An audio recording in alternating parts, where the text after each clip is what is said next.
দুয়ারে সেলুন পরিষেবা। সাইকেলের সামনে সাইনবোর্ড লাগিয়ে এভাবেই অশোকনগরের নানা প্রান্তে ঘুরছেন দীপক শীল। সাইকেলের হ্যান্ডেলে ঝোলানো ছোট্ট স্পিকার বক্সের মাধ্যমে বেজে চলেছে প্রচার। কখনো রাস্তার ধারে, কখনো বাড়িতে গিয়ে পুরুষদের চুলদাড়ি কাটার পরিষেবা দিচ্ছেন তিনি। দীপকের এই সাইকেলে দুয়ারে সেলুন পরিষেবা বিশেষ নজর কেড়েছে এলাকার মানুষের। তাই এখন পার্লারে গিয়ে ভিড় ঠেলে চুলদাড়ি কাটানোর ঝক্কি এড়িয়ে অনেকেই কল করে ডেকে নিচ্ছেন দীপককে।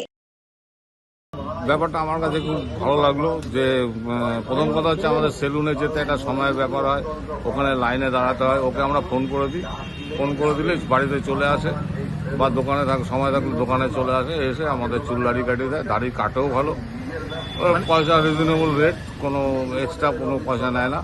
অত যদি খুব বেশি দূরে যেতে হয় তাহলে আলাদা ব্যাপার, সময়টা বাঁচে। আমার দোকানে থাকতে হয়।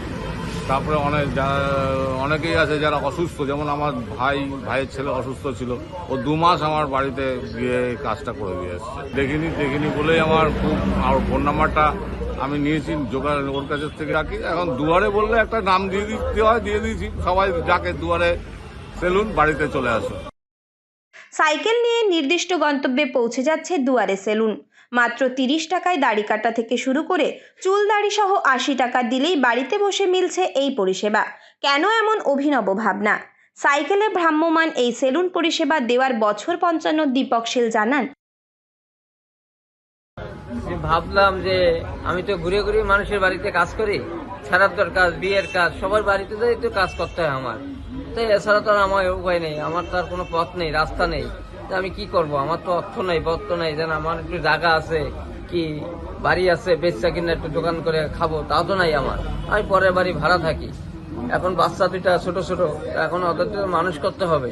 বাড়িতে ঘরে অসুস্থ রোগী আছে, স্ট্রোকের রোগী বউ, এখন তো আমার তারে চালাতে হবে। মাথায় আসে সাইকেল নিয়ে মানুষের দুয়ারে গিয়ে এভাবে সেলুন পরিষেবা পৌঁছে দিয়ে রোজগারের। এখন সকাল হলেই অশোকনগর পৌরসভার বিভিন্ন এলাকা সহ কল্যাণগড়, বাণীপুর ও আশেপাশের এলাকাগুলিতে এই দুয়ারে সেলুন পরিষেবা পৌঁছে দিয়ে সামান্য কিছু রোজগার করেই সংসার চালানোর চেষ্টা চালাচ্ছেন তিনি। ওই দুয়ারে সেলুন, এই সব অশোকনগর, সব বাণীপুর, কল্যাণগড়, হ্যাঁ সব জায়গায় যাই।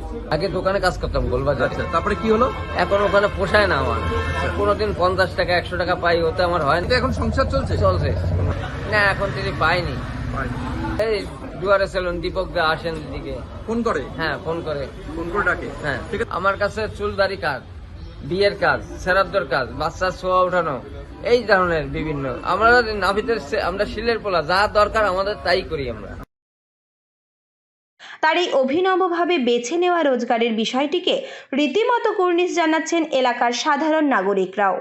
উত্তর 24 পরগনা থেকে রুদ্রনারায়ণ রায়ের রিপোর্ট, লোকাল 18 বাংলা।